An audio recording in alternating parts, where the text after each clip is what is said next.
നമസ്കാരം. സമയം മലയാളം സ്പോർട്സിലേക്ക് സ്വാഗതം. ഒരു മലയാളി ക്രിക്കറ്റ് താരം വെടിക്കെട്ട് ബാറ്റിംഗ് പ്രകടനം നടത്തി ഇന്ന് ഇന്ത്യൻ ക്രിക്കറ്റിൽ ഏറ്റവും അധികം ചർച്ച ചെയ്യപ്പെട്ടുകൊണ്ടിരിക്കുകയാണ്. വിജയ് ഹസാരെ ട്രോഫിയിൽ കേരളത്തിന് വേണ്ടി ചരിത്രമെഴുതിയ വിഷ്ണു വിനോദിനെ കുറിച്ചാണ് പറയുന്നത്. വിഷ്ണുവിന്റെ ആ ഇന്നിങ്സിനെ കുറിച്ച് ആവേശത്തോടെ അല്ലാതെ സംസാരിക്കാൻ കഴിയില്ല. പുതുച്ചേരിക്കെതിരെ അഹമ്മദാബാദിൽ നടന്ന മത്സരത്തിൽ വെറും 84 പന്തിൽ നിന്ന് 162 റൺസാണ് വിഷ്ണു അടിച്ചുകൂട്ടിയത്. വിഷ്ണുവിന്റെ ഈ ഇന്നിങ്സ് വെറും ഒരു സെഞ്ചുറി അല്ല, ഒരു ബാറ്റിംഗ് വിസ്ഫോടനം തന്നെയായിരുന്നു. ശരിക്കും വിഷ്ണു വിനോദ് ഷോ. വിജയ് ഹസാരെ ട്രോഫിയിൽ കേരളത്തിന് വേണ്ടി ചരിത്രത്തിലെ തന്നെ ഏറ്റവും മികച്ച ഏകദിന ഇന്നിങ്സുകളിൽ ഒന്നാണ് പിറന്നത്. പുതുച്ചേരിയെ നിലംപരിശാക്കി കേരളം ക്വാർട്ടർ ഫൈനൽ പ്രതീക്ഷകൾ സജീവമാക്കി. 13 ഫോറുകളും 14 സിക്സറുകളുമാണ് ആ ബാറ്റിൽ നിന്ന് പിറന്നത്. 63 പന്തിൽ സെഞ്ചുറി തികച്ച വിഷ്ണു അടുത്ത 50 റൺസിലെത്താൻ എടുത്തത് വെറും 18 പന്തുകൾ മാത്രമാണ്. ലിസ്റ്റ് എ ക്രിക്കറ്റിലെ തന്നെ ഏറ്റവും വേഗമേറിയ 150+ സ്കോറുകളിൽ ഒന്നാണിത്. ഈ ഇന്നിങ്സിന്റെ ബലത്തിൽ കേരളം 8 വിക്കറ്റിന്റെ കൂറ്റൻ വിജയമാണ് സ്വന്തമാക്കിയത്. പോയിന്റ് ടേബിളിൽ നിർണായകമായ കുതിപ്പുണ്ടാക്കാനും ഈ ജയം കേരളത്തെ സഹായിച്ചു. മത്സരത്തിലേക്ക് വന്നാൽ കേരളത്തിന്റെ തുടക്കം അത്ര മികച്ചതായിരുന്നില്ല. 248 റൺസ് എന്ന വിജയലക്ഷ്യവുമായി ഇറങ്ങിയ കേരളത്തിന് തുടക്കത്തിലെ തിരിച്ചടിയേറ്റു. ഓപ്പണർമാരായ സഞ്ജു സാംസൺ 11 റൺസിനും ക്യാപ്റ്റൻ റോഹൻ കുന്നുമൽ 8 റൺസിനും പുറത്തായി. സ്കോർ ബോർഡിൽ 30 റൺസ് എത്തുമ്പോഴേക്കും കേരളത്തിന് 2 പ്രധാന വിക്കറ്റുകൾ നഷ്ടമായിരുന്നു. എന്നാൽ അവിടെ നിന്നാണ് വിഷ്ണു വിനോദും ബാബ അപരാജിതും ഒത്തുചേർന്നത്.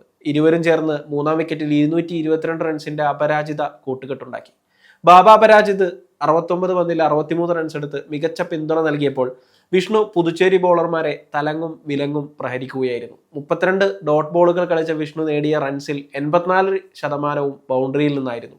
192.86 എന്ന മികച്ച സ്ട്രൈക്ക് റേറ്റും താരത്തിനുണ്ടായിരുന്നു.